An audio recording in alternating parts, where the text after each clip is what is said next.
رسول اللہ صلی اللہ علیہ وسلم نے ایک شخص کو اپنا ایک خط دے کر بھیجا اور اسے یہ حکم دیا کہ اسے حاکم بحرین کے پاس لے جائے۔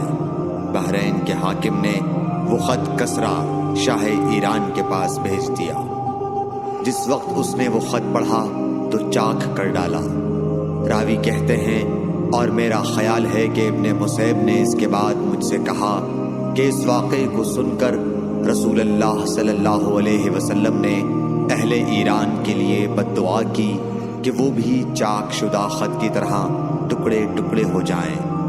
اللہ نے بہت جلد اپنے سچے رسول صلی اللہ علیہ وسلم کی دعا کا اثر ظاہر کر دیا۔ صحیح بخاری حدیث نمبر 64۔